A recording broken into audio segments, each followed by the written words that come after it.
ये आदमी छोटी सी कश्ती पे समुद्र में 1.5 साल तक भटकता रहा और बाद में इसको गिरफ्तार कर लिया गया।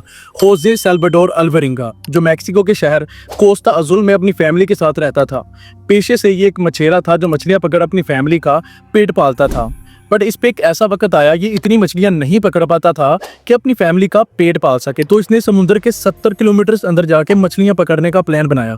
इसने एक 23 साल के लड़के ज़ीकिल कार्डोबा को अपने साथ लिया, जिसका इतना फिशिंग एक्सपीरियंस नहीं था।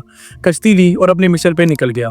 जब ये समुद्र के 70 किलोमीटर आगे गया तो वहां जाके इन दोनों ने मछलियां पकड़ना स्टार्ट कर दी। इन्होंने तकरीबन 1000 पाउंड की मछलियां पकड़ी और वापस आने लगे। बट जब ये वापस आने लगे, ये दोनों समुद्री तूफान की जद में आ गए। इनकी कश्ती ऑलमोस्ट डूबने ही वाली थी कि इन्होंने कश्ती से गैर जरूरी सामान बाहर फेंकना स्टार्ट कर दिया। इवन वो तमाम मछलियां भी फेंक दी जो इन्होंने पकड़ी थी, और बाल्टी के जरिए कश्ती से समुद्री पानी बाहर निकालना स्टार्ट कर दिया।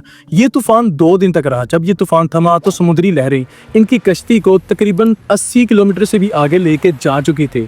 इनका काफी नुकसान हुआ था। इनकी कश्ती का इंजन खराब हो चुका था। इनके तमाम इलेक्ट्रिकल अलायंसेस खराब हो चुके थे। बचा था तो सिर्फ एक रेडियो जो उस कश्ती के अंदर इनकॉर्पोरेट था।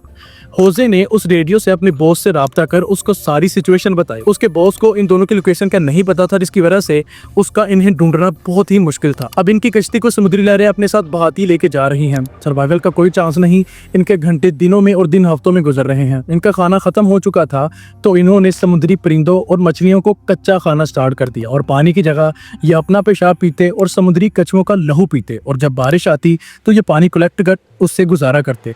इसी तरह इन्होंने 4 महीने गुजार दिए। फिर एक दिन इज़ीकियल एक समुद्री परिंदे को खा रहा था कि खाते उसने लहू की उल्टियां करना स्टार्ट कर दी। जब होजे ने उस परिंदे को चेक किया तो उस परिंदे के मैदे में एक सांप था। अब इज़ीकियल की तबीयत इतनी ज्यादा खराब हुई कि उसने खाना पीना ही बंद कर दिया, जिसकी वजह से विद इन अ वीक उसकी जान चली गई। अब होजे बिल्कुल अकेला पड़ चुका था, इतना अकेला कि उसने इज़ीकियल की बॉडी के साथ 1 हफ्ता तक बातें की। जब उसकी बॉडी से बदबू आने लगी तो उसने इस बॉडी को समुद्र में फेंक दिया। अब होजे बिल्कुल अकेला पड़ चुका था, खुद ही शिकार करता और खुद ही तमाम मुश्किलात का सामना करता। ऊपर से दिन की तपती धूप और रात की ठंडी हवाएं इसकी जान लेती थी, और एक चीज इसको सता रही थी जो थी तन्हाई। और ऊपर से जब ये रात को आसमान की तरफ देखता तो इसको अपनी जिंदगी बहुत बेमतलब नजर आती, जिसकी वजह से अक्सर इसने अपने आप को खत्म करने का भी सोचा। मगर एक चीज इसकी उम्मीद थी, वो थी इसकी बेटी, जिससे वो बहुत मोहब्बत करता था और हर हाल में उससे मिलना चाहता था।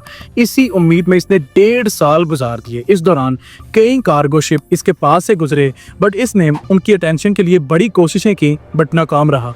तो इसी तरह एक दिन इसकी कश्ती पे एक परिंदा आके बैठता। ये कोई समुद्री परिंदा नहीं था, ये एक आइलैंड का परिंदा था।